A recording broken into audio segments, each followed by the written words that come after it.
Welcome back, YouTubers, to my channel of an everyday life of an Aspie. If you're new to my channel, I welcome you all. I'm Aspie. I'm all about creating mental health and awareness and sharing my life stories with suspicious syndrome, along with tips and advice along the way, be it your general health versus your mental health. As you're aware, if you have been following me right now, at this point of time, I've been trying to do as many of the mental health awareness series before it leads up to it in October here in New Zealand as well. I think from memory, even though I'm all about advocating and educating you all regardless, and hopefully supporting you in your downtime regardless what it may be. So I know I'm going to be touching on some touchy subjects that many may not wish to discuss, or, you know, full disclosure, talk about based on their life experience. That's fine, because it's each their own, obviously based on their opinions. So as a keynote, as always, you know, I'm no medical doctor, so if you see any warning signs and symptoms in regarding to any of the topics I share in the mental health realm, or just health in general, seek professional help for yourself or your loved one, or seek an opinion for yourself or your loved one, because I don't forever condone self-harm. So this one's going to be another touchy subject today, and this one's another form of suicide, which is how to deal with the suicidal thoughts and what you can do basically to help yourself, you know, while you're going in this downtime. Because as we know, basically, that sometimes when depression comes along, you know, we have, you know, negative thoughts and suicidal thoughts running through our mind, regardless what it may be. And sometimes at this point of time, now and again, it's up to us if we act upon it, or we just try to disregard it and find ways just to, you know, get rid of it. So basically, what you can do to feel better when you are in emotional pain, however, it can be hard to believe that you will ever feel better, and that you feel that others around you has found the following information that has given them hope, regardless what it may be, and helped them to recover from these suicidal attempts or suicidal feelings that you have felt. One really useful point to remember, however, though, is that you only have to cope with one day at a time for the ones that are suffering, you know, mentally. It can also help to know that as your mood has changed before, it may very often change again, regardless what it may be. Some ways or tips for you guys from a friendly Aspie, hopefully, to take the thoughts that you're feeling right now about killing yourself are just thoughts. You don't have to act upon them, no matter how overwhelming they are, or how often you won't always have these thoughts. Now and again, sometimes if you did have these thoughts, maybe just to write it down on pen and paper, regardless what it may be, and hopefully in saying this, that you can see how you're feeling. Possibly use that will actually cause harm to yourself or others around you, or even ask others to remove that form of temptation of that tool or equipment that caused you to do harm, i.e.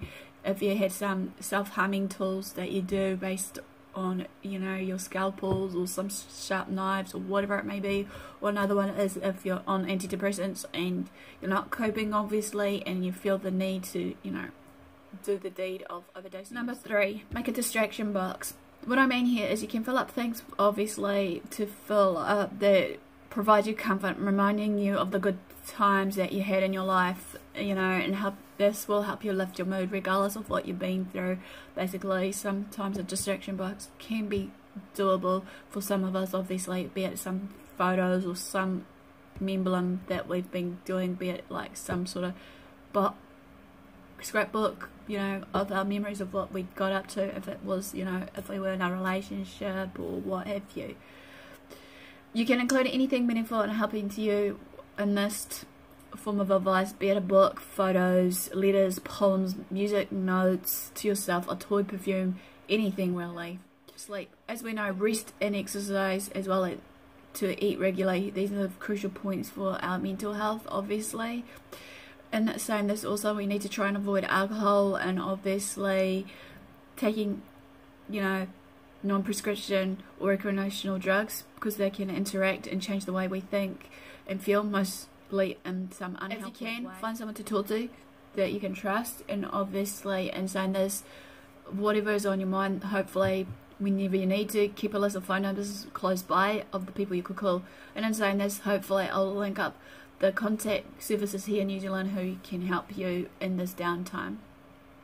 If you're not sure who you can talk to, you may be able to try finding a helpline or texting a counselling service, hopefully, and saying that they should be able to give you some, you know, advice, as well as be it confidential, and guide you to find people that you love and care about, and basically trust as well, because obviously trust is a real important thing. I can't stress it enough as I'm addressing this to you today, because obviously, you know, when we're down and out, obviously, you know, we have all these negative thoughts and self-doubt about ourselves, and as well as maybe people around us who we socialize.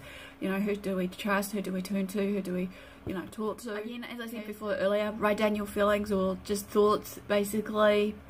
Keep them in a journal or diary. You know, this can help you understand what you're thinking or feeling, getting in touch with it, and hopefully not to dwell on it too much. And saying this, that you can refer back to it at a later date and see how much you've changed in the way of you were feeling.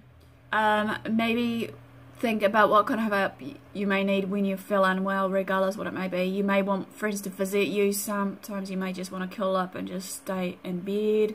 Sometimes another one is basically just finding ways about maybe helping yourself by, and again, another distraction of cooking, baking, music, what have you, so they can do the very best to support you. Learn from others. Reading about or watching people about what other people have done to manage their difficult situations can be inspirational, and then it will let you know that you're not obviously alone in this journey.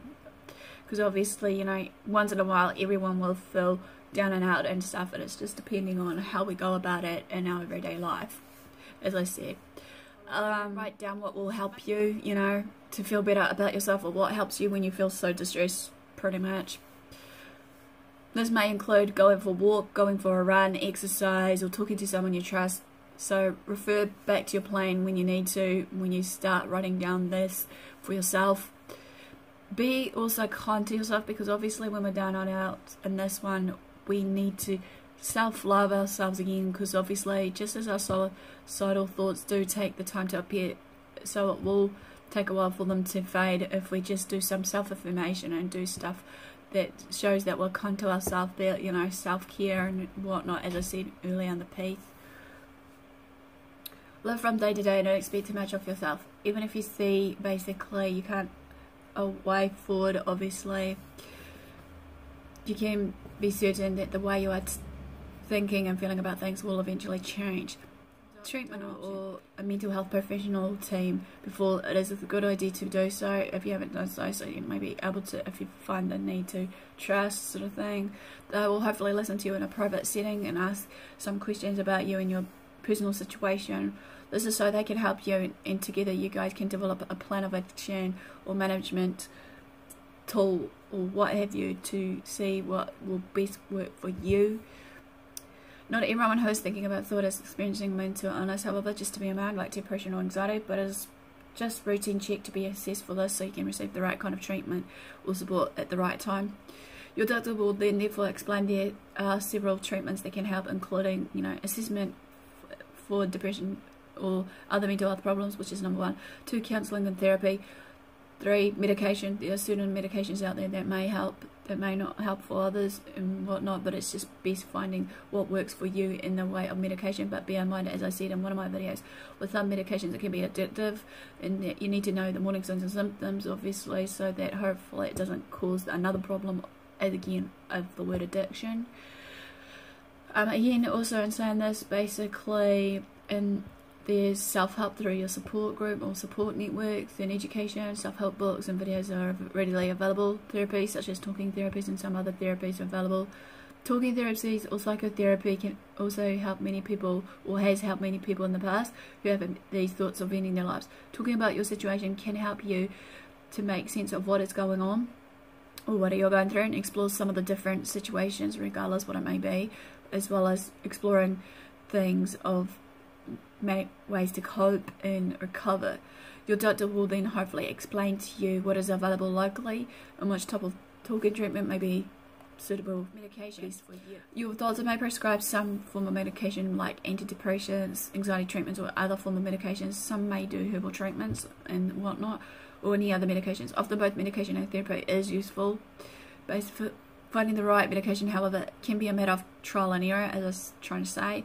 There is no way to predict that what will be effective for and tolerated, have fewer troublesome side effects by any one person. If you are prescribed with medication, you are entitled to know, obviously, as a patient, number 1, the names of the medicines. Number 2, the symptoms that are supposed to, be treated. Number 3, how long will it be before they will take effect. The side effects you need to know about. How long you'll have to take them for, short-term and long-term side effects. Therefore, if you are breastfeeding, however, no medication is entirely safe. So before making any further decisions about taking medication at this time, again, seek out your doctor about the potential benefits and problems. Complementary therapies, other treatments and prescriptions, medicines, any health-related practice that increases your sense of well-being or wellness is likely to be of benefit to you. In general, mindfulness such as yoga, exercise, relaxation, massage, mirror and home remote therapy may have all shown some effect in elevating mental distress. Complementary therapies, however, can include using a number of herbal or other medicinal preparations to treat particular conditions, as I mentioned earlier. It's recommended to care, though, however, to be taken on this, as prescription medications, herbal and medicinal preparations can interact with each other. A word on physical health, just as a little quick advice. As we know, it's really important to look after ourselves as well as our physical well-being, mental well-being, and what have you. Make sure you get an annual checkup with your doctor. Being in good physical health will also help your mental health. So this quickly ends a real short video of suicide, how to cope with suicidal thoughts. Smash the like button, comment below. Feel free to share these videos around to family and friends. Feel free to also follow me on my social medias. Feel free to subscribe if you want to.